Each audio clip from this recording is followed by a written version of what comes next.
இந்த வாழை படம் கொடுத்த மிகப்பெரிய வெற்றி அப்படின்னா மாரி செல்வராஜ் அப்படிங்கிற ஒருத்தனை தமிழ் சினிமா எவ்வளோ நம்புது, அவனோட கதையை, அவனோட வேல்யூவை, அவனோட வாழ்க்கையை, அவனோட நிஜத்தை எவ்வளோ நம்புது அப்படிங்கிறத இந்த படத்தின் மூலமாக நான் தெரிஞ்சுக்கிட்டேன். இந்த படத்தை அவங்க அத்தனை பேரும் அவங்க தான் கொண்டு போய் முதல்ல சேர்த்தாங்க. எல்லாமே என்னோட படமாகவே வர்றதுக்கு காரணம் என்னோடய தயாரிப்பாளர்களும் என்னோட நடிகர்களும் தான். அதுக்கப்புறம் வாழை, இதுக்கு ஒரு இதான் இந்த 4 படம் யோசிச்சு பார்த்தீங்கன்னா மாரி செல்வராஜுங்க ஒருத்தன் தங்கு தடையில்லாமல் மக்கள்கிட்ட போய் சேர்றதுக்கு மெயின் ரீசன் நான் என்னை சூஸ் பண்ண தயாரிப்பாளர்களும் என்னோட நடிகர்களும் கதாநாயகர்களும் என்னோட மொத்த டீமும் தான். நான் அத்தனை என்னோட 4 ப்ரொடியூசருக்கும் இந்த நேரத்தை நன்றி சொல்லிக்கிறேன். முக்கியமான விஷயம் 4 பேர் கூட நான் படம் பண்ணிகிட்டு இருக்கேன் அடுத்து. அதான் வந்து முக்கியமான விஷயம். நிறைய பேர் கேட்டாங்க இந்த இடத்த சொல்லணும்னு நினைக்கிறேன், ஏன் அந்த கிளைமாக்ஸில் டீச்சர் வந்துக்கலாமேன்னு என்கிட்ட கேட்டாங்க. மொத்த மீடியாவுமே என்கிட்ட கேட்டுச்சு. எல்லா படம் பார்த்துட்டு பிடிச்சவங்கலாம் டீச்சர் எங்கே போனாங்கன்னு கேட்டாங்க. டீச்சர் டேட் இல்லை எனக்கு, ஓகேவா. நான் ஷூட் பண்ண முடிவு பண்ணும்போதே அந்த அம்மா மடியில் சிவனஞ்சான் படுத்துப்பான், அது டீச்சர் மடியில் தான் படுத்துக்கணும்னு நான் ஆசைப்பட்டு ஷார்ட் யோசிச்சிருந்தேன். ஒருவேளை அது நடந்திருந்தால் இன்றைக்கி நிறைய பேர் கேட்ட கேள்விகளுக்கும் மோசமான சில விஷயங்களுக்கெல்லாம் வந்து பதில் சொல்கிற மாதிரி இருந்திருக்கும். அந்த ஷார்ட் நான் எடுத்திருந்தோம்னா அது மிஸ் பண்ணிட்டேன். ஒரு கலைஞனுக்கு தான் கூட வாழ்கிறவங்க, தன்னை காதலிக்கிறவங்க கொடுக்குற சுதந்திரம் இருக்குல்ல, அது ரொம்ப அலாதியானது. இந்த ஒட்டுமொத்த மாரி செல்வராஜ் அப்படிங்கிற ஒட்டுமொத்த வெற்றியோட வேர் எங்கே இருக்குன்னா அது என் மனைவிக்கிட்ட தான் இருக்குது. அவங்களுக்கு இடத்துக்கு ரொம்ப நன்றி சொல்லிக்கிறேன். என் ஊர் மக்கள் ஒவ்வொரு படத்தையும் நான் சொல்லிகிட்டே இருக்கேன், நான் படம் பண்ணுறதே என் ஊருக்காக தான் பண்ணுறேன், என் ஊர் மக்களை அங்கேருந்து வெளியே கொண்டு வரது தான் பண்ணுறேன். அவங்க இன்றைக்கி என்னோட எல்லா மேடையிலையும் என் ஊர் மக்கள் கொண்டாடப்படுறதும் அவங்க எல்லா படத்துலையும் சீல்டு வாங்குறதை விட ஒரு சந்தோஷம் என்ன இருக்குது இப்போ எனக்கு. இது ஒரு மிகப்பெரிய சந்தோஷம் எனக்கு. எங்கேயோ தூரத்தில் கேட்ட பாடல் வழியாகவே என்னோடய கதையெல்லாம் நான் உருவாக்கிக்கிட்டே இருந்தேன். எனக்கு அங்கே டிவி பார்க்க டைம் இருக்காதுல்ல. அப்போ நான் காட்டில் பாட்டு கேட்டுகிட்டே இருப்பேன். அந்த பாட்டு வழியாக தான் என்னோடய காதலை, என்னோடய கஷ்டத்தை, என்னோடய அண்ணன் தம்பி பாசத்தை, இதெல்லாமே பாட்டை வச்சு நான் யோசிச்சுட்டே இருப்பேன். அதனால் எனக்கு இசை ஆல்ரெடி எனக்குள்ளே இசை தான் எனக்குள்ளே நான் நடனம் ஆட ஆரம்பித்தேன். அப்போ இசை தான் என்னோடய பூர்வீகம். இசைக்குள்ளே தான் நான் பிறக்க ஆரம்பித்தேன். இசையிலேருந்து தான் இதை நான் கண்டுபிடிக்க ஆரம்பித்தேன். நான் நம்பினேன் இந்த பாட்டு ஓடும்போது எந்திரிச்சு போயிட்டா என்ன பண்ணுறதுன்னு ஃபீல் பண்ணேன். எந்திரிக்க மாட்டாங்கன்னு நிறைய பேர் சொன்னாங்க. சரி பார்ப்போம் அப்படின்னு வெயிட் பண்ணேன். மூர்த்தி சார் எந்திக்கல ஃபஸ்ட்டு அப்போது எந்திக்க மாட்டாங்க போலக்கு யாருமே அப்படின்னு வச்சு முடிவு பண்ணேன். ஃபஸ்ட்டு எந்திக்காத ஆடியன்ஸ் மூர்த்தி சார் தான். அதாவது டே நீ பெருமையை பேசிட்டா, உன்ட என்ன பெருமையே இல்லையா, என்னால் இப்படி காட்டிகிட்டே இருக்க, கூலியாக காட்டுற, தொழிலாளியாக காட்டுறேன். என் கதை நான் கூலியாக தான் இருந்தேன், தொழிலாளியாக தான் இருந்தேன், சாப்பாட்டுக்கு வழி இல்லாமல் தான் இருந்தேன். திருப்பி நீ வந்து அப்போ 30 வருஷத்துக்கு முன்னாடி உன் பாட்டன் முப்பாட்டம் வாழ்ந்தான், அவனை பற்றி எடுனா நான் ஏன் எடுக்கணும்? அவனை பற்றி எனக்கு அவனுக்கு என்ன பஞ்சாயத்து இருக்குது, என்ன பிரச்சனை இருக்குது? அவனை எடுத்து காட்டி எனக்கு என்ன ஆக போகுது? எனக்கு இந்த படத்தை பதிவு பண்ணது மூலமாக இஸ்லாமிய தோழர்கள் தான் இந்த மக்களை காப்பாற்றினாங்க. உண்மை வெளியே வந்திருக்குல்ல, அது எனக்கு போதுமானது. அந்த உண்மையை நான் இப்போ சொல்கிறேன். ஏன்னா அன்னைக்கு நடந்தப்போ இஸ்லாமிய தோழர்கள் காப்பாற்றினாங்க. ஜாதி மதம் எதுவும் இல்லாமல் பக்கத்தில் உள்ள பேரூர், பேட்மா நகரம், இது எல்லாமே நான் சொல்லக்கூடாது, இன்றைக்கி ஒட்டுமொத்த மக்களும் சொல்கிறாங்கல்ல. எனக்கு அது ஒரு பெரிய சந்தோஷம். முதல்ல நான் நன்றி சொல்ல வேண்டியது என் சக தமிழ் சினிமா திரையுலகத்துக்கு தான் சொல்லணும். ஏன்னா அந்த வாழை படத்தை வந்து நான் படம் எடுத்து முடிச்சுட்டு இந்த படத்தை எப்படி ப்ரொமோட் பண்ண போகிறோம் அப்படின்னு யோசிச்சுட்டு இருக்கும்போது, சரி ஓகே முதல்ல நம்ம இண்டஸ்ட்ரி காட்டுவோம், நம்ம இண்டஸ்ட்ரி நம்மளை விரும்பக்கூடிய நல்ல படங்களை ஆதரிக்கக்கூடிய இயக்குநர்கள்ட்ட காட்டுவோம், முதல்ல நடிகர்கள்ட்ட காட்டுவோம், நண்பர்கள்ட்ட காட்டுவோம். அதுக்கப்புறம் இந்த படத்தை அவங்க என்னவா பார்க்குறாங்கன்னு முடிவு பண்ணிட்டு நம்ம வேலையை ஸ்டார்ட் பண்ணணும்னு நினச்சேன். மாரி செல்வராஜ் அப்படிங்கிற என் மேலே நம்பிக்கை வச்சு நான் அழைத்ததற்காக தமிழ் சினிமாவில் நான் யாரெல்லாம் அழைச்சனோ அத்தனை பேருமே வந்து இந்த படத்தை பார்த்தாங்க. இந்த படம் பார்த்தது மட்டும் இல்லாமல் எப்படியாவது இந்த தமிழ் சமூகத்தை இந்த படம் பார்க்க வச்சிடணும் அப்படிங்கிறதுல அவங்க ரொம்ப குறியாக இருந்தாங்க. அது உண்மையிலேயே எனக்கு வந்து நினச்சி பார்க்கவே முடியாத ஒரு பெரிய வெற்றி. நான் நினச்சதை விட என்னோடய இண்டஸ்ட்ரியினோட சக இயக்குநர்களும் சக நடிகர்களும் என்னோட திரையுலகம் வந்து இந்த படத்தை கொண்டாடிய விதம் வந்து பெரிய நம்பிக்கை அளிச்சிருக்கு எனக்கு. இந்த வாழை படம் கொடுத்த மிகப்பெரிய வெற்றி அப்படின்னா மாரி செல்வராஜ் அப்படிங்கிற ஒருத்தனை தமிழ் சினிமா எவ்வளோ நம்புது, அவனோட கதையை, அவனோட வேல்யூவை, அவனோட வாழ்க்கையை, அவனோட நிஜத்தை எவ்வளோ நம்புது அப்படிங்கிறத இந்த படத்தின் மூலமாக நான் தெரிஞ்சுக்கிட்டேன். இந்த படத்தை அவங்க அத்தனை பேரும் அவங்க தான் கொண்டு போய் முதல்ல சேர்த்தாங்க. நிச்சயமாக அத்தனை ஒட்டுமொத்த திரையுலகத்துக்கும் நன்றி சொல்லிக்கிறேன். அதுக்கப்புறம் ஹாட் ஸ்டார் ரொம்ப சாதாரணமாக ஒரு நாள் எங்கேயோ ஃபங்க்ஷனில் பேசிகிட்டு இருக்கும்போது பிரதீப் சார்ட்ட நகன்ட்டையும் சும்மா பேசிகிட்டு இருக்கும்போது இப்படி ஒரு லைன் இருக்குது, நான் ஃபஸ்ட்டு பண்ண நினச்சேன், அதை இப்போ பண்ணலான்னு ஆசைப்பட்றேன் அப்படின்னு சொல்லி அப்படியே ஸ்டார்ட் பண்ணி அப்படியே ஆரம்பித்தது தான். வேறு எதுவுமே கேட்கல. மாரி செல்வராஜ் படம் பண்ணுறாரு அப்படின்னு விட்டாங்க. அன்னையிலேருந்து இன்றைக்கி வரைக்கும் அவங்க முழு சப்போர்ட். இன்றைக்கி இந்த படம் மிகப்பெரிய வெற்றி அடைஞ்சது மட்டும் இல்லாமல் ஒரு பலமாக என் கூடவே இருக்கிறது இருக்குல்ல, முழுசாக ஒரு படைப்பாளியை நம்புறது இருக்குல்ல, எனக்கு கிடைச்ச எல்லா ப்ரொடியூசருமே அப்படிப்பட்ட ப்ரொடியூசர்ஸ் தான். நிச்சயமாக சொல்லணுன்னா வாழை இவ்வளோ நல்லா வந்ததுக்கு முதல் காரணமே நான் ஒர்க் பண்ண 4 ப்ரொடியூசர்ஸ். அது பரியர் பெருமாளை ரஞ்சித் அண்ணா சுதந்திரம் கொடுத்தாரு.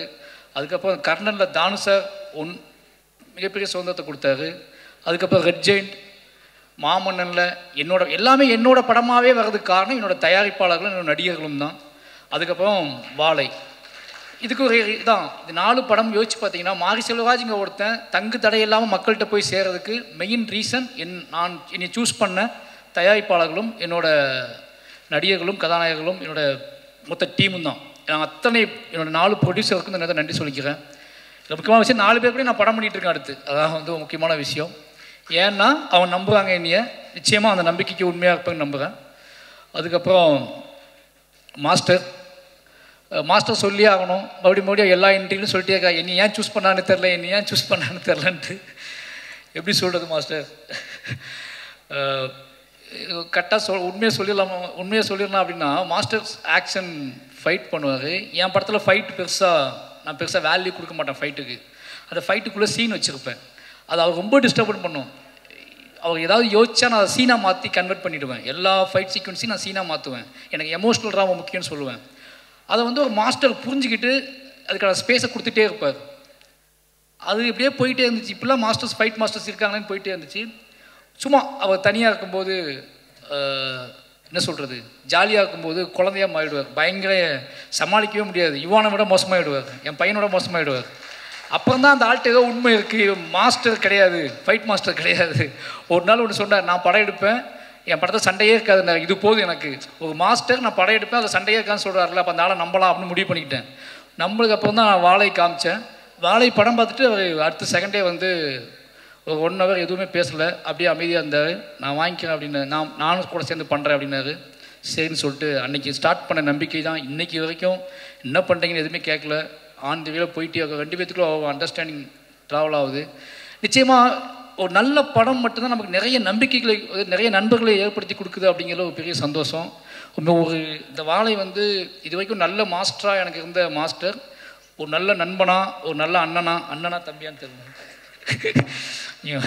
அவருக்கு முடி நிறைக்கலன்னு நினச்சிருக்கு. அதனால் நல்ல நண்பன் தான், நல்ல நண்பனை கிடச்சிருக்கு. ரொம்ப நன்றி மாஸ்டர். அதுக்கப்புறம் ரெட் ஜெயிண்ட்டு, நான் என்ன தைரியத்தில் வந்து இந்த படத்தை நான் ரிலீஸ் பண்ணுறேன்னு சொன்னேன் அப்படின்னா, ரெட் ஜெயிண்ட் இருக்காங்க பார்த்துக்குவாங்க அப்படின்னு சொல்லிட்டு தான். ஏன்னா மாமன்னன் பண்ணும்போதே நான் சொல்லிட்டேன், என்ன படம் எடுத்து வந்தாலும் வந்துக்குவான்னு சொல்லிட்டு. அதே மாதிரி அதை புரிஞ்சுக்கிட்டு வாழையை எடுத்துகிட்டு போனேன். ரொம்ப பயமாக தான் இருந்துச்சு. ஏன்னா அந்த biggest main stream production company அதுவும் பிக்கஸ்ட் மெயின் ஸ்ட்ரீமாகவே ஒரு படத்தோட வெற்றியை படம் பார்த்துட்டு இருக்க 15 நிமிஷத்துக்கு சொல்லக்கூடிய ஆள் வந்து செண்பகமூர்த்தி சார். அவர் படம் பார்த்துட்டு வெளியே வந்து படம் ஃபுல்லாக பார்த்துட்டார். அதான் பெரிய விஷயம். படம் ஃபுல்லாக பார்த்து அப்போ வந்து பெருசாக ஃபைனல் சவுண்டுலாம் எதுவுமே இல்லை. கொஞ்சம் அப்படி பார்த்து முடிச்சுட்டு, சார் நல்ல படம் சார், உங்களுக்கு நல்ல பேர் கிடைக்கும் சார், எப்படி கலெக்ட் பண்ணணும்லாம் எனக்கு தெரில அப்படின்னாரு. அது எனக்கு போதும், எனக்கு நல்ல பேர் கிடைக்கும்னு சொன்னார்ல, அது எனக்கு போதும்னு தோணுச்சு.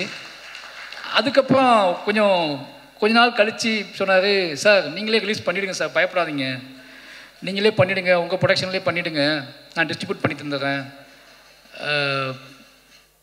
என்ன ஏதாவது ஒரு படம் ஓடலாம் கூட பயப்படாதீங்க, ஒரு நல்ல பேர், உங்களுக்கு சம்பளம் கம்மின்னு நினச்சிக்கோங்க, ஆனால் நீங்கள் தான் பண்ணணும், உங்கள் பேரில் பண்ணணுன்னு சொன்னார். ரொம்ப நன்றி சார், நீங்கள் அந்த உங்களுக்கு ஒரு பேர் கிடைக்கும் நீங்கள் பண்ணுங்கன்னு சொன்னது இருக்குல்ல. ஒரு படம் ஒருவேளை மெயின் ஸ்ட்ரீமாக கலெக்ட் பண்ணலை அப்படின்னா விடுங்க, உங்கள் அடுத்த படத்தில் பார்த்துக்கலான்னு முடிவு பண்ணி பண்ணுங்கன்னு சொன்னார். ரொம்ப நன்றி சார் அந்த நம்பிக்கைக்கு. அதுலேருந்து தான் இது நம்மளே பண்ணலான்னு சொல்லிட்டு இறங்கணும். இந்த 3 பேரும் தான் முக்கியமான காரணம். இந்த 3 பேருமே முழுமையாக நம்பினாங்க. அதுலேருந்து அன்றைய நாள்லேருந்து இப்போ வரைக்கும் அவங்க தேட்டர் எனக்கு கொடுத்ததும் சரி, ஒவ்வொரு நாளும் எனக்கு ஃபோன் பண்ணி பேசினதும் சரி, இப்போது இந்த ஃபங்க்ஷன் வரைக்குமே என் கூட நிற்கிற ரெட் ஜெயினில் அர்ஜுனுக்கும் மூர்த்தி சாருக்கும் ராஜா மொத்த டீமுக்குமே ரொம்ப நன்றி. அதுக்கப்புறம் என்னோடய டீம், என்னுடைய மொத்த டீம், என்னோடய எடிட்டர், கேமராமேன், ஆர்ட் டைரக்டர், இவங்கெல்லாம் தொடர்ந்து என் கூடவே இருக்கா அப்படின்னால அவங்கள பற்றி எதுவும் பேச அவசியம் இல்லை.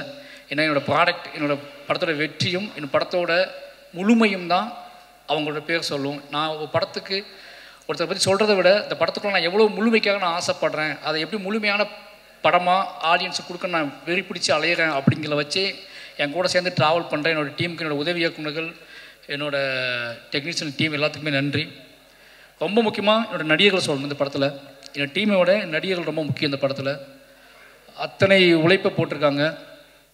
எல்லாத்துக்குமே எப்படி நன்றி சொன்னே தெரில. கலையரசனாகட்டும், திவ்யாவாகட்டும். இப்போ அந்த பசங்க இருக்காங்கன்னா இவங்க 2 பேரும் நான் என்ன வேணாலும் பண்ணேன்னு முடிவு பண்ணி தான் எனக்கு சூஸ் பண்ணேன். ஓகேவா? படம் முடியும் போது நான் என்னவாக இருக்கணும், எப்படினாலும் இவங்களை வச்சு இந்த படத்தை எடுத்துடலாம் அப்படின்னு எனக்கு தெரியும். அதனால் சூஸ் பண்ணேன். இவங்களை என்ன பண்ண வைக்க முடியும்னு எனக்கு தெரியும். ஆனால் கலையரசன், திவ்யா, ஜானகி அம்மா இவங்கெல்லாம் வந்து பத்மனு இவங்க எல்லாத்தையுமே வந்து எனக்கு எப்படி ஒத்துக்கிட்டாங்க, ஒரு சினிமா ஆர்வத்தில் ஒத்துக்கிட்டாங்க. அதுக்கப்புறம் ஃபுல்லாக தாங்குவாங்களா தாங்க மாட்டாங்களா ஒரு பயம் இருந்துச்சு. பட் அவங்களுக்கும் ஜெயிக்கணும், ஒரு நல்ல படத்தில் இருக்கணும், நம்ம ஒரு அடையாளமாக மாறணும், சினிமாவில் நம்ம பேர் பதியப்படணும் அப்படிங்கிறது அவங்களுக்குள்ளே இந்த தாகம் தான். கலையரசனாகட்டும், திவ்யாவாகட்டும், ஒரு சினிமாவை தாண்டி ஷூட் பண்ணும்போது படம் ரிலீஸ் ஆக வரைக்கும் அது சினிமானே தெரியாது. சினிமாவில் எப்படி எந்த ஒரு சினிமாவில் வந்து இப்படி சகதிக்குள்ளேயும் மண்ணுக்குள்ளேயும் சேருக்குள்ளேயும் போட்டு ஒரிஜினல் சுமையை தூக்கி வச்சு நடக்க வைப்பாங்க ஆர்டிஸ்ட்டுகளை. நிறைய அவங்கள துன்புறுத்தியிருக்கேன். நிறைய வந்து ஒரு என்னோடய ஆர்டிஸ்ட்டுகளுக்கு எப்போ என்ன நடக்கும்னா, எனக்கு அவங்க சொல்லி புரிய வைக்க முடியாது எல்லா நேரத்துலையும். ஒரு படத்தோட வெற்றியில் நம்ம புரிய வச்சுக்கலாம்னு நினைப்பேன். ஒரு படத்தோட மக்களோட ஆதரவில், மக்கள் கொண்டாடுற விதத்தில் என்னோடய நடிகர்களுக்கு என்னோடய வேதனையோ என்னோட ஆசையோ எதையோ ஒன்று கடத்திடலாம்னு நினைப்பேன். அது என்னோடய எல்லா படத்துலையுமே நடந்திருக்கு. என்னோடய எல்லா படத்துலையுமே நடிகர்களோட எனக்கு முகன் வந்திருக்கு. ஆனால் என்னோடய படத்தோட வெற்றியும் அதோட மக்கள் கொடுக்குற கொண்டாட்டமும் தான் அதை மாற்றிருக்கு. அது பெரியர் பெருமாள்லேருந்து இந்த படத்துக்கு நடந்திருக்கு. அப்புறம் நிக்கிலா விமலும் அப்படி தான். என்ன அப்படின்னா, ஒரு நடிகரை வந்து நம்ம வந்து அவங்க வேறு படத்துக்காக சூஸ் பண்ணது. நான் கர்ணனுக்கு பேசினது, அதுக்கப்புறம் மாமன்னன் அப்படியே பண்ணாமல் போய் வாழையில் போட்டு அவனுக்கு ஒரு சின்ன தயக்கம் இருந்துச்சு. ஏதோ சின்னதாக ஓடிடிக்கு ஏதோ படம் பண்ணுறா, நம்மளை போட்டு விட்டாங்க போல அப்படின்னு சொல்லிட்டு டவுட் இருந்துச்சு. எனக்கு அதை சொல்லி புரிய வைக்க முடியல. இது சின்ன படம் இல்லை, இதுதான் என் வாழ்க்கையில் நான் எடுக்கணும்னு நினச்ச பெரிய படம்னு சொல்லி எனக்கு அவங்ககிட்ட சொல்லிட்டேன். ஒரு நாள் அவங்க நம்பி பண்ணாங்க. நிறைய என்ன சொல்கிறது, இந்த கதையை உள்வாங்கிக்கிட்டு ஓகே இது ஏதோ நடக்க போகுது இந்த படத்தின் மூலமாக நினச்சி நம்பினாங்க. நம்பி நிறைய பேர் கேட்டாங்க, இந்த இடத்த சொல்லணும்னு நினைக்கிறேன், ஏன் அந்த கிளைமாக்ஸில் டீச்சர் வந்துக்கலாமேன்னு என்கிட்ட கேட்டாங்க. மொத்த மீடியாவுமே என்கிட்ட கேட்டுச்சு. எல்லா படம் பார்த்துட்டு பிடிச்சவங்கலாம் டீச்சர் எங்கே போனாங்கன்னு கேட்டாங்க. டீச்சர் டேட் இல்லை எனக்கு. ஓகேவா? ஏன்னா அந்த ஷூட் எடுத்ததே, அந்த கடைசி பாட்டு நான் எடுத்ததே மொத்த படமும் ஷூட்டிங் முடித்து எடிட் பண்ணி லாக் பண்ணி 1.5 வருஷம் கழிச்சு தான் எடுத்தேன். 1 வருஷம் கழிச்சு தான் அந்த ஷூட்டிங் எடுத்தேன். அந்த 2 நாள் ஷூட்டிங்கு ஏதோ முழுமை அடையாமல் இருக்குது. இந்த மொத்த படத்தையும் பார்த்துட்டு வெளியே போகிறவன் என்ன கொண்டு போவான், அவனை நான் எப்படி அவனுக்குள்ளே ஒரு இசையின் வழியாக அவனை செட்டில் பண்ணி அவனுக்குள்ளே எமோஷனில் கடத்தி வீட்டுக்கு போகும்போது அவன் வந்து இது ஒரு பாடலாக எடுத்துகிட்டு போகணும், வெறுமனே அழுகை எடுத்துகிட்டு போயிடக்கூடாது. ஒரு படம் முடிஞ்சு வெளியே போகிறான்னா அவன் இதை கலையாக எடுத்துகிட்டு போகணும், ஒரு பாடலாக எடுத்துகிட்டு போகணும், முணுமுணுத்துக்கிட்டே போகணும்னு ஆசைப்பட்டு தான் அந்த பாடல் 1 வருஷம் சந்தோஷம் ரொம்ப லேட்டாக தான் ஸ்டார்ட் பண்ணோம். இந்த படம்லாம் முடிஞ்சு இந்த பாட்டே இல்லை, பாதவத்தி சாங்கே இல்லை. ஒரு 1 வருஷம் கழிச்சு தான் அந்த பாட்டை நான் முடிவு பண்ணுறேன். அதுக்கு அவசரமாக ஷூட் பண்ண பிளான் பண்ணோம். படம் ரிலீஸுக்கு அவங்க டேட் இல்லை. நான் ஷூட் பண்ண முடிவு பண்ணும்போதே அந்த அம்மா மடியில் சிவனஞ்சான் படுத்துப்பான், அது டீச்சர் மடியில் தான் படுத்துக்கணும்னு நான் ஆசைப்பட்டு ஷார்ட் யோசிச்சிருந்தேன். ஒருவேளை அது நடந்திருந்தால் இன்றைக்கி நிறைய பேர் கேட்ட கேள்விகளுக்கும் மோசமான சில விஷயங்களுக்கெல்லாம் வந்து பதில் சொல்கிற மாதிரி இருந்திருக்கும். அந்த ஷார்ட் நான் எடுத்திருந்தோம்னா அது மிஸ் பண்ணிட்டேன். என் லைஃப்பில் ரொம்ப நான் வருத்தப்பட்டது வந்து அதுக்கு தான். என்னோடய ஆசிரியர் அந்த இடத்துல இல்லாமல் ஏன்னா இருந்தாங்க, ஒரு நிஜ வாழ்க்கையில் இருந்தாங்க. நிஜ லைஃப்பில் நிஜ கதையில் இன்னும் அத்தனை ஆசிரியர்களுமே அத்தனை பிணங்களும் அத்தனை உடல்களும் அடக்கம் செய்யும் வரைக்கும் என்னோடய ஒட்டுமொத்த டீச்சரும் அந்த இறுதி நாள் அந்த வாழைத்தோப்புக்குள்ளே உட்காந்துருந்தாங்க. அவ்வளோ பேருமே அழுதுகிட்டு. என்னோடய அத்தனை ஆசிரியர்களுக்கு இந்த இடத்த நன்றி சொல்லிக்கிறேன். அது தவிர்க்க முடியாத காரணத்தினால அந்த இடத்துல நான் ஆசிரியர் வைக்க முடியல. ரொம்ப நன்றி. அதுக்கப்புறம் என்னோடய ஊர் மக்கள், ஒவ்வொரு படத்தையும் நான் சொல்லிகிட்டே இருக்கேன், நான் படம் பண்ணுறதே என் ஊருக்காக தான் பண்ணுறேன். என் ஊர் மக்களை அங்கேருந்து வெளியே கொண்டு வரது தான் பண்ணுறேன். அவங்க இன்றைக்கி இந்த என்னோட எல்லா மேடையிலையும் என் ஊர் மக்கள் கொண்டாடப்படுறதும் அவங்க எல்லா படத்துலையும் சீல்டு வாங்குறதை விட ஒரு சந்தோஷம் என்ன இருக்குது எனக்கு. இது ஒரு மிகப்பெரிய சந்தோஷம் எனக்கு. யோசிச்சுப்பாங்க, பரியேறும் பெருமாள் அங்கே தான் பண்ணேன், கர்ணன் அங்கே தான் பண்ணேன், மாமன்னன் அங்கே தான் பண்ணேன், வாழை அங்கே தான் பண்ணேன், இப்போ பண்ணிகிட்டு இருக்க பைசன் அங்கே தான் பண்ணிக்கிட்டு இருக்கேன். அவ்வளோ கதைகள் இருக்குது. ஏன்டா இவன் அங்கேயே போகிறான்னா அவ்வளோ கதைகள் இருக்குது. அந்த கதைகளை அவங்க எனக்காக சப்போர்ட் பண்ணுறாங்க. ரொம்ப சிம்பிள், ரொம்ப நாங்கள் பெருசாலாம் பிளான் பண்ணுறதில்ல. ரொம்ப எளிமையான உண்மை எங்ககிட்ட இருக்குது. அந்த எளிமையான உண்மையை கலையாக்குவதற்கு கஷ்டப்படுறேன். அந்த எளிமையான உண்மையை கொண்டு வைக்கிறேன். நான் எடுக்கிற வரைக்கும் ரொம்ப சிம்பிளாக தான் எடுப்பேன். ஒரு எளிமையான உண்மை தமிழ் சமூகத்தை எந்த அளவுக்கு டிஸ்டர்ப் பண்ணுது அப்படிங்கிறத நான் படம் ரிலீஸானதுக்கு அப்புறம் தான் புரிஞ்சுக்கிறேன். அப்போ இங்கே வலியதை விட எளியவைகளுக்கு வந்து மிகப்பெரிய வேல்யூ இருக்குது அப்படிங்கிறத நான் வந்து ஒவ்வொரு படத்திலும் தான் புரிஞ்சுக்கிறேன். அப்படி எளிமையான கதைகளை எனக்கு கொடுத்துக்கிட்டே இருக்கக்கூடிய என்னோடய ஒட்டுமொத்த மக்களுக்கும், என்னோடய கிராம மக்களுக்கு, புளியங்குளம் மக்களுக்கும், பக்கத்தில் உள்ள கொங்காயக்குறிச்சி, கருங்குளம் எல்லா மக்களுக்குமே நன்றி சொல்லிக்கிறேன். என்னோட எல்லா படைப்பிலும் அவங்க இருப்பாங்க. அவங்க தான் நாங்கள் தான் அவங்க. அதனால் ஒட்டுமொத்த மக்களுக்கும் நன்றி சொல்லிக்கிறேன். அதுக்கப்புறம் என்னோடய குடும்பம், என்னோடய குடும்பத்தை பற்றி முக்கியமாக சொல்லி ஆகணும். அதுக்கு முன்னாடி சந்தோஷ் நாராயணன் சார் ரொம்ப ஸ்பெஷல். எனக்கு இதயம் காமிக்கிற அளவுக்கு ஸ்பெஷல் ஒரு விஷயம் தான். என்ன அப்படின்னா, இப்போ மாமன்னன் ரகுமான் சார்கிட்ட போயிட்டேன். அப்போது வாழை பண்ணப்போ எடுத்து வாழை நான் தான் பண்ணும், ரகுமான் சார்ட்ட அனௌன்ஸ் வந்ததுக்கப்புறம் வாழை நான் தான் பண்ணுன்னு அடம் பிடிச்சி, இப்போது ரகுமான் சார்ட்ட போயிட்டேன்னா கோவம் வரும்ல, அந்த கோவம் இல்லாமல் சூப்பர் மாதிரி நீங்கள் ரகுமான் சார்ட்ட போய் கற்றுக்கோங்க, ரகுமான் சார்ட்ட நீங்கள் ஒர்க் பண்ணணும் ஒரு படம், அதுமாதிரி ராஜா சார்ட்டையும் ஒரு படம் ஒர்க் பண்ணணும்னு சொன்னார். ரொம்ப நன்றி சார். அதுக்கப்புறம் வாழை பண்ணால் நான் தான் பண்ணுவேன், அதை மட்டும் நான் யாருக்கும் விட்டு கொடுக்க மாட்டேன் அப்படின்னு இந்த கதை சொல்ல நாள்லேருந்தே என் கூடவே ட்ராவல் பண்ணார். இந்த படம் நான் எப்பவும் சொல்லுவேன், என்னோடய படம் பெருசாக தெரிவதற்கும், என்னோடய படம் எமோஷ்னலாக தெரிவதற்கும், என்னோடய படம் ரொம்ப பியூராக தெரிவதற்கும் அது சந்தோஷ் நாயோட மியூசிக் ஒரு முக்கியமான காரணமாக இருக்கும்னு நினைப்பேன். ஏன்னா நான் ரொம்ப இசையின் வழியாகவே வளர்ந்த பையன். எனக்கு வந்து சொல்லிக் கொடுக்கறதுக்குலாம் ஆள் இல்லை ஊரில். எங்கேயோ தூரத்தில் கேட்ட பாடல் வழியாகவே என்னோடய கதையெல்லாம் நான் உருவாக்கிக்கிட்டே இருந்தேன். எனக்கு அங்கே டிவி பார்க்கலாம் டைம் இருக்காதுல்ல. அப்போ நான் காட்டில் பாட்டு கேட்டுகிட்டே இருப்பேன். அந்த பாட்டு வழியாக தான் என்னோடய காதலை, என்னோடய கஷ்டத்தை, என்னோடய அண்ணன் தம்பி பாசத்தை, இதெல்லாமே பாட்டை வச்சு நான் யோசிச்சுட்டே இருப்பேன். அதனால் எனக்கு இசை ஆல்ரெடி எனக்குள்ள இசை தான் எனக்குள்ளே நான் நடனம் ஆட ஆரம்பித்தேன். அப்போ இசை தான் என்னோடய பூர்வீகம். இசைக்குள்ளே தான் நான் பிறக்க ஆரம்பித்தேன். இசையிலேருந்து தான் இதை நான் கண்டுபிடிக்க ஆரம்பித்தேன்.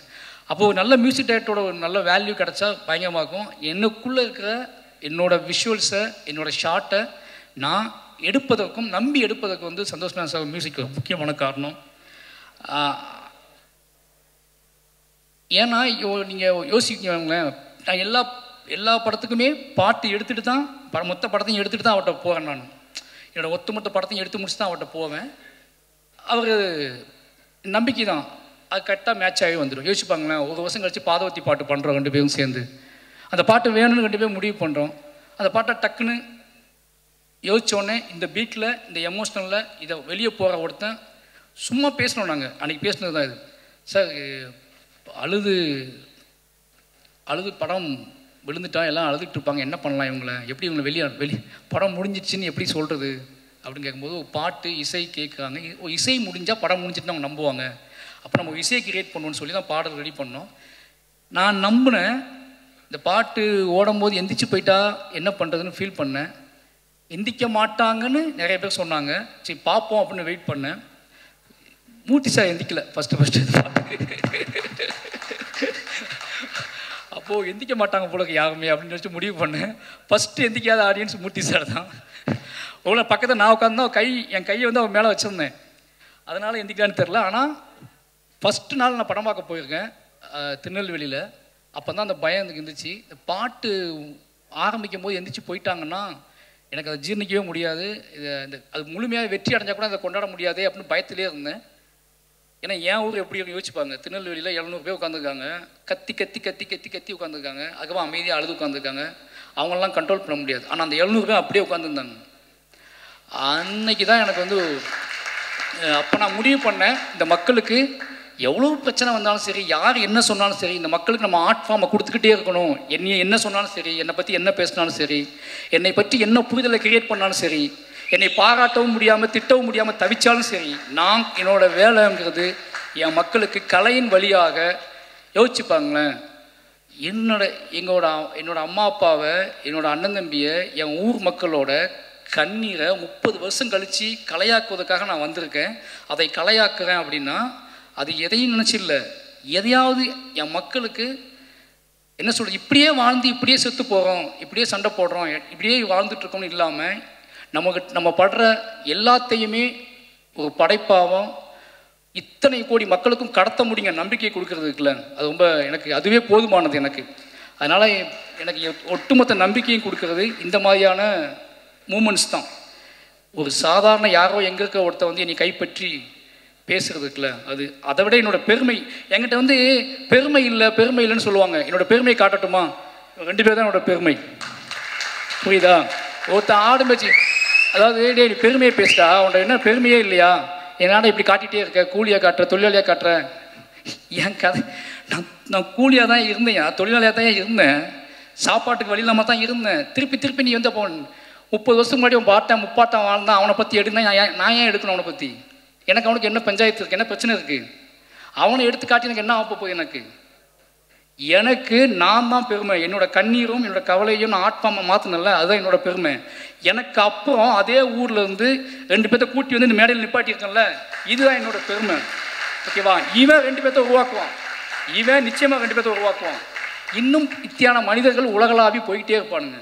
இன்றைக்கி வந்து கனடாவில் இருந்து அமெரிக்காவில் வந்து பேசுகிற தமிழர்கள், அந்த பையன் கூட நீங்கள் எப்போவாது வெளிநாட்டுக்கு வந்தீங்கன்னா அந்த பசங்களை விட்டு வந்துடாதீங்க, கூட்டிட்டு வாங்கன்னு சொல்கிறாங்கல்ல, இதுதான் எங்களோட வெற்றியாக நாங்கள் பார்க்குறேன். எனக்கு என்ன அப்படின்னா, இது ஏன் இவ்வளோ சொல்கிறேன் அப்படின்னா, எனக்கு ரொம்ப முக்கியம் வந்து என்னை தொந்தரவு செய்வது. இப்போ வந்து நான் உள்ள என்ட்ரியான உடனே ஒருத்தர் பேமாட்டேங்குது, பிரபல நண்பர் தான் அவர் கேட்டார், எல்லாத்துக்கும் பதில் சொல்லுவீங்களான்னு கேட்டார். எல்லா படமும் வெற்றி அடையுது, ஓகேவா? மக்கள் கொண்டாடுறாங்க, முன்னாடி 500 பேர் நின்றுட்டு நிறைய கேள்விகளை உருவாக்குறாங்க. அந்த 500 பேரும் என்னை பின்வாங்க வைக்கலாம்னு நினைக்கிறாங்க. நிச்சயமாக சொல்கிறேன், நான் முட்டி மோதி நிறைய இலக்குகளை தாண்டி வந்திருக்கேன். என்கிட்ட விடாப்புடியான நான் சொல்லியே தீர வேண்டிய கதைகள் இருக்குது. நான் அத்தனை கதைகளையும் எப்படியாவது மூச்சு முட்டி சொல்லிட்டு தான் நான் போவேன், ஓகேவா? நான் போகலான்னு முடிவு பண்ணும்போது, நான் கிளம்பலான்னு முடிவு பண்ணும்போது நான் நிறைய பேர்த்த உருவாக்கியிருப்பேன். அவங்க சொல்ல ஆரம்பிப்பாங்க. இது வந்து மாற முடியாது. வாழையை சொல்லிட்டேன் அப்படிங்கிற ஒரு சந்தோஷம் எனக்கு. வாழை எங்களோட பெரிய உழைப்பு, எங்களோட பெரிய நம்பிக்கை. ஏன்னா எங்கள் அம்மா அப்பாவுக்கு இந்த நன்றி சொல்லி ஆகணும். அவங்க ஒன்று சொன்னாங்க என்கிட்ட, எங்கள் அம்மா அப்பா. எங்கள் அம்மா சொன்னாங்க, வாழை படம் எடுக்க போவேன்னு சொன்ன உடனே, இந்த ஒரு படம் நீ சந்தோஷமாக இருக்கலாம்ல, இந்த படம் ரிலீஸ் ஆகும், இது நம்ம கதை, நம்மளோட வாழ்ந்த கதை, உன்னோட சொந்த கதை, உன்னோட அழுகையும் கண்ணீரும், இது வந்து யாருமே எந்த டிஸ்டர்ப் பண்ண மாட்டாங்கல்ல, பார்ப்பாங்க அப்படியே போயிடுவாங்கல்லன்னு நான் சொன்னேன் அவங்கக்கிட்ட. இல்லைம்மா, அப்படிலாம் போக மாட்டாங்க, எடுக்கிறது உன் பையன், என்ன வேணாலும் கண்டுபிடிப்பாங்க, என்ன வேணாலும் பேசுவாங்க, ஓகேவா? ஏன்னா நான் சாதாரண ஆள் இல்லைன்னா அவங்க நினைக்க ஆரம்பிச்சிட்டாங்க, ஓகேவா? ஆமாம், நான் அசாதாரணமான ஆள் தான். ஏன்னா 30 வருஷம் அந்த மண்ணுக்குள்ளேருந்து உயிரை பிடிச்சிக்கிட்டு ஓடி வந்திருக்கேன்.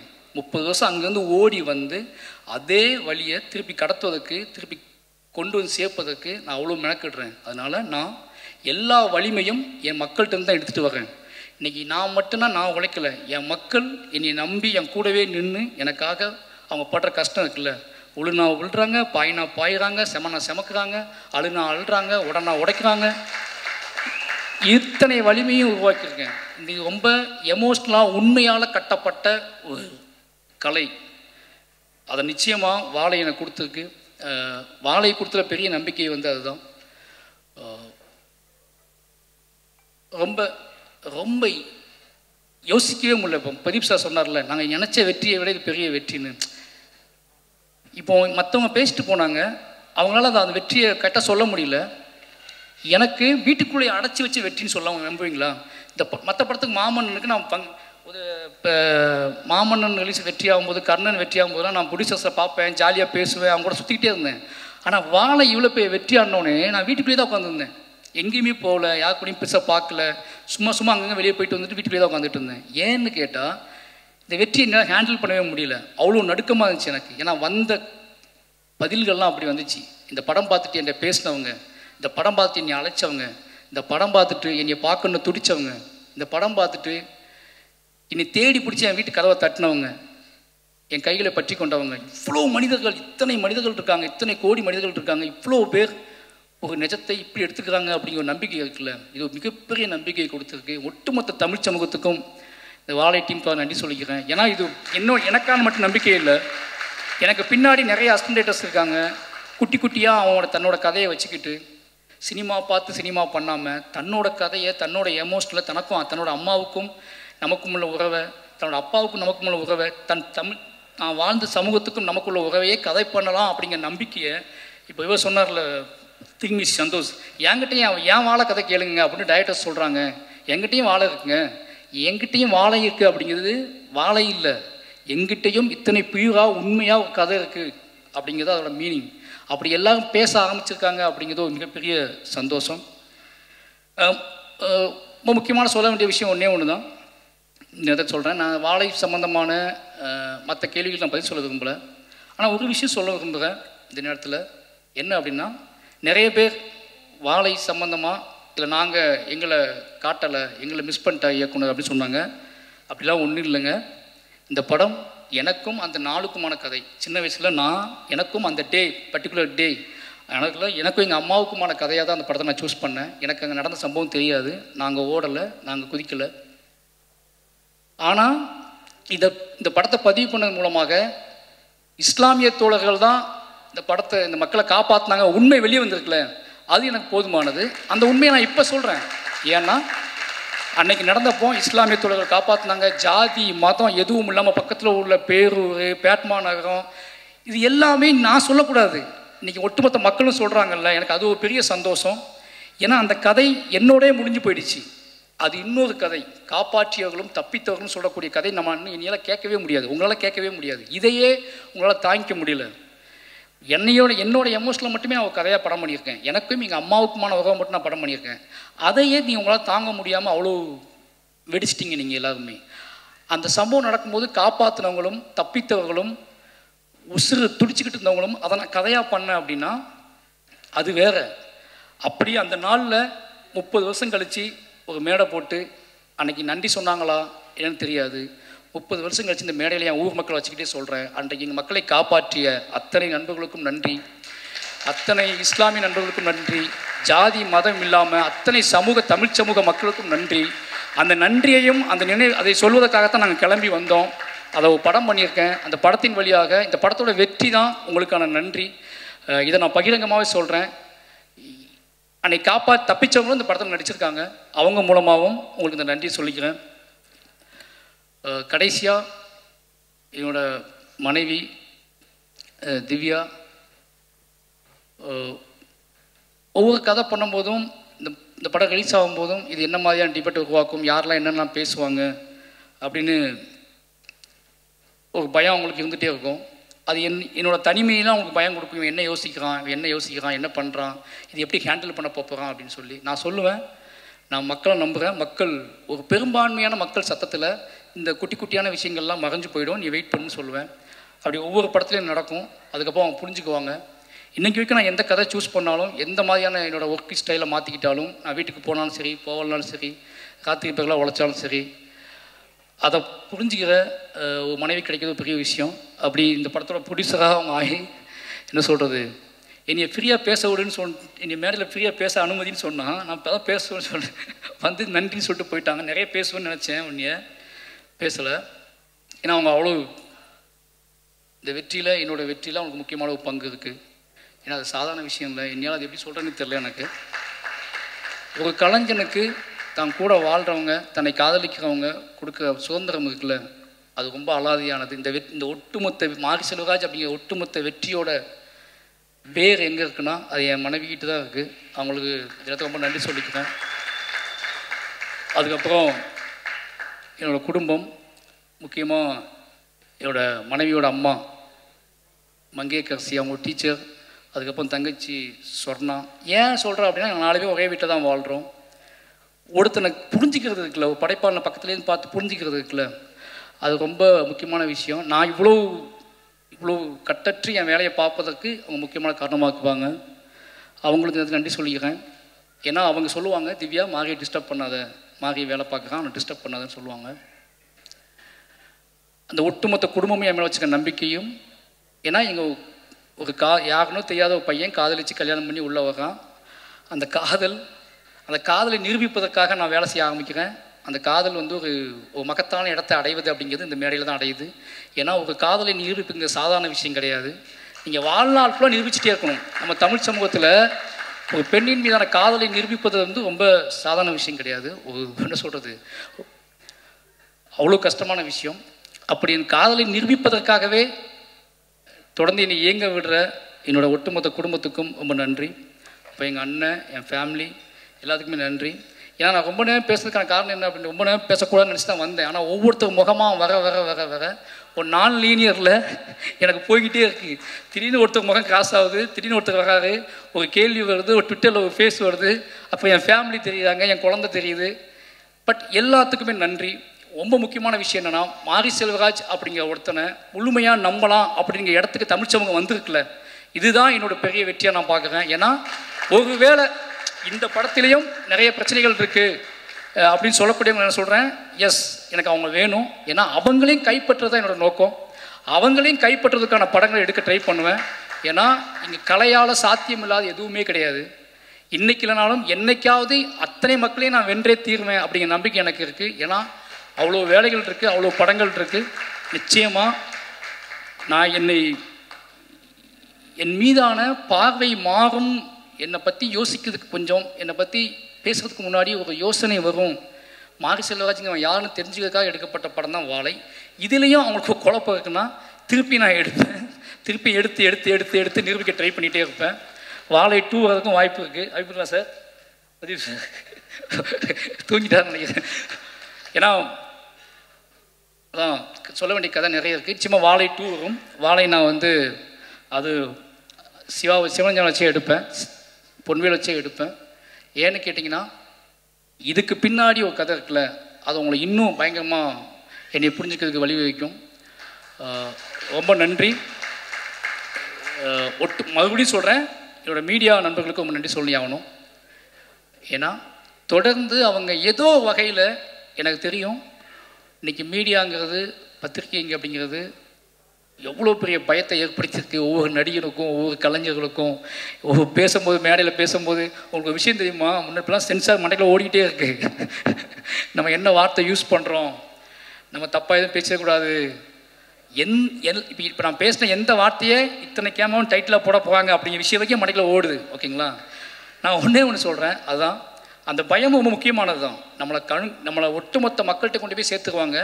நீ தப்பாக பேசினாலும் சரி, சரியாக பேசினாலும் சரி, மக்கள்கிட்ட கொண்டு சேர்த்துருவாங்க அப்படிங்கிற பயம் இருக்குல்ல, அது ரொம்ப முக்கியமானது. இத்தனையும் தாண்டி பரியர் பெருமாள் எப்படி ஃபஸ்ட்டு ப்ரெஸ் ஷோ முடிஞ்சு வெளியே வரும்போது என்னை கட்டி அணைச்சாங்களோ, அதே மாதிரி வாழை முடிஞ்சு வெளியே வரும்போது அவங்க கட்டி அணைச்சி அன்னைக்கு தெரிஞ்சு எனக்கு நாம் மறுபடியும் ஒரு இன்னும் வேகமாக ஓடுவதற்கான ஒரு 4வது நாள் அமைஞ்சிடுச்சு. அதனால் மீடியா நண்பர்களுக்கும் நன்றி. கடைசியாக என்னை உருவாக்கிய என்னுடைய இயக்குனர் ராம் சார், ஏன்னா இது அத்தனைக்கும் அவர் ஒரு பொறுப்பு. ஒரு மனுஷனை, ஒரு பையனை அப்படியே அடியிலேருந்து பிடிங்கி எடுத்துகிட்டு வந்து அவனாவே வளர விடுறதுக்குள்ள அது ரொம்ப அசாதாரணமானது. எல்லாம் என்கிட்ட கேட்பாங்க, உங்கள் இயக்குனர் வந்து அவர் வேறு ஸ்டைலில் படம் எடுக்கிறாங்க, நீ வேறு ஸ்டைலில் படம் எடுக்கிறீங்கன்னு கேட்பாங்க. அவர் என்னைய வந்து தத்துவங்களை எனக்கு போதிச்சு அந்த தத்துவத்தின் வழி உன் வாழ்க்கையை நீ படம் பண்ணுறா அப்படின்னு சொல்லி கொடுத்ததுக்குள்ள அது ரொம்ப முக்கியமானது. இல்லைனா நான் என்ன பண்ணி எனக்கு தெரியாது. இத்தனை படங்கள் காத்திரமாக ஆகிறதுக்கு காரணம் என்னோடய இயக்குனர் தான். அதுக்கு பிறகு ரஞ்சித் அண்ணன், இவங்க 2 பேரும் என்னோடய வாழ்க்கையில் முக்கியமான ஆட்கள். ரீசன் ஒன்லி எனக்கு இவங்க சுதந்திரத்தை பொதிக்கக்கூடிய ஆட்களாக இருக்காங்க. ஏன்னா நீ பண்ணுறா இவ்வளோதான் அவங்க சொல்கிற வார்த்தை. இந்த 2 பேர்த்துக்கும் என்றைக்குமே என்னோடய மேடையிலும் என்னோட படைப்புகள்லையும் அத்தனையிலுமே இவங்களுக்கு முக்கியமான பங்கு இருக்கும். கடைசி என்னோடய டீம் அசிஸ்டன்ட் டைரக்டர்ஸ், அதுக்கப்புறம் லிரிக்கிஸ்ட் யுகபாரதி அண்ணன், விவேக், இவங்க 2 பேருக்கும் ரொம்ப நன்றி. ஏன்னா இந்த பாடல்களை மிகச்சிறப்பாக அவங்க எழுதி கொடுத்தாங்க, அவங்களுக்கு தெரியும். என்னை நேசித்து அவங்க எழுதுவாங்க, அவங்களுக்கு இந்த நேரத்தில் நன்றி. கடைசி என்னுடைய உதவி இயக்குநர்களை பற்றி சொல்லணும் அப்படின்னா ரொம்ப முக்கியமான விஷயம்.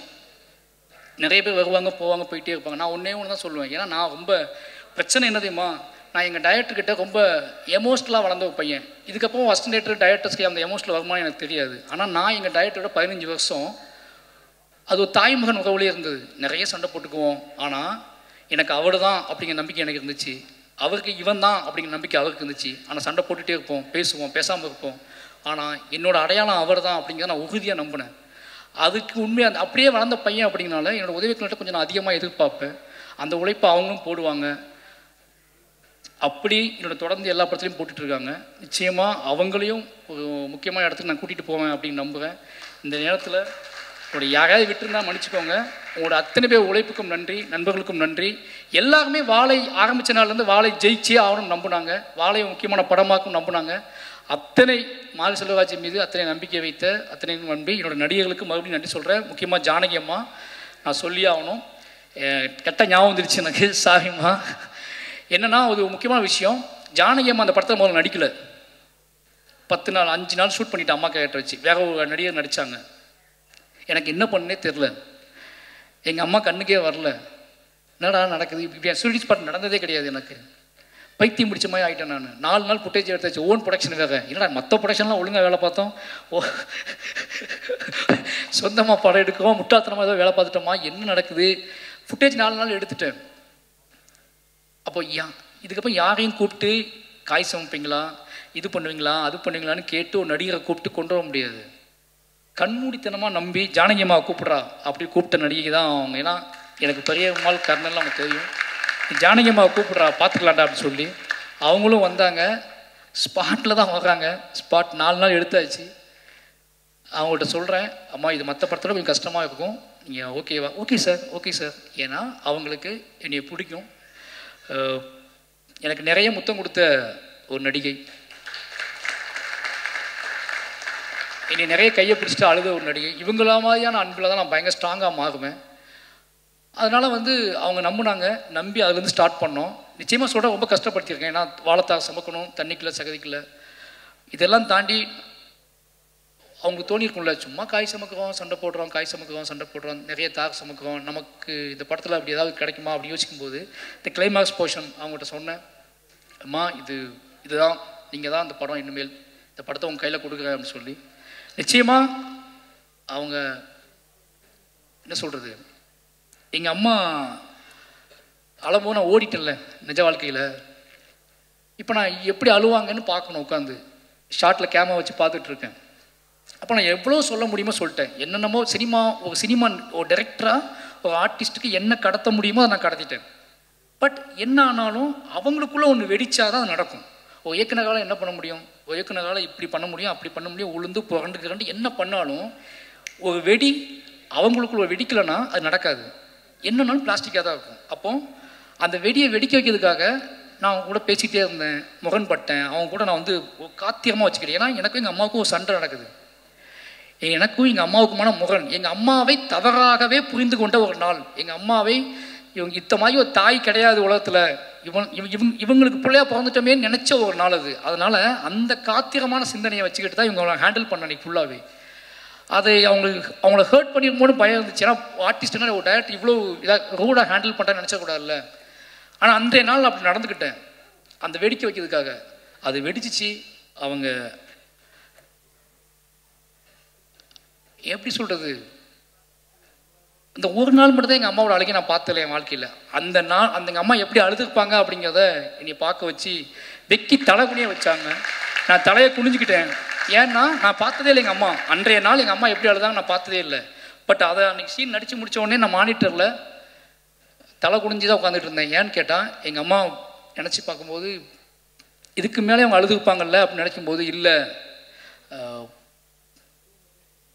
என்ன சொல்கிறது, ஒரு மனசுக்குள்ளேயே நான் மன்னிப்பு கேட்டுட்டேன் எங்கள் அம்மா கிட்ட. அந்த நடிப்பை கொடுத்த எங்கள் அம்மா கிட்ட மன்னிப்பு கேட்க வச்ச மனசுக்குள்ளேயே ஒரு கலைஞன் கேட்குறதுக்குள்ள, மன்னிச்சுக்காங்கம்மான்னு சொல்கிறதுக்குள்ள. எங்கள் அம்மா என்றைக்குமே மன்னிச்சுக்காமன்னு சொன்னதே கிடையாது, இப்போதைக்கும் சொன்னது கிடையாது. ஆனால் மானிட்டர் முன்னாடி இவங்க முன்னாடி தான் நான் சொன்னேன், அம்மா மன்னிச்சுக்கோங்கன்னு சொன்னேன். ரொம்ப நன்றிம்மா. உங்களோட இதுக்கு எனக்கு எப்படி சொல்கிறதே தெரில. ஒரு பையனா சின்ன வயசில் நம்ம ஏன் இவங்களுக்கு பிள்ளையாக பிறந்தோம், நமக்கு மட்டும் ஏன் அம்மா அப்பா எப்படி இருக்காங்க, நம்மளை மட்டும் ஏன் இப்படி கொடுமைப்படுத்துக்காங்க, நம்மளை மட்டும் ஏன் புரிஞ்சிக்க மாட்டேன்றாங்கன்னு சின்ன வயசில் பெத்த தாயும் தகப்பனையும் புரிந்து கொள்ளாமல் அலைந்த அந்த புரிதலுக்காக ஓடி வந்து 30 வருஷத்தில் கலையின் வழியாக என் அம்மாவுக்கும் எனக்குமான உறவை புரிந்து கொண்டதற்கு, அதை படைப்பாக மாற்றி கொடுத்ததுக்கு, எங்கள் அம்மா அதை இப்போ ஏற்றுக்கொண்டதுக்கும் இந்த கலை தான் காரணம். இந்த கலைக்கு எப்போவுமே உண்மையாக இருப்பேன். எல்லாத்துக்கும் நன்றி. தேங்க்யூ.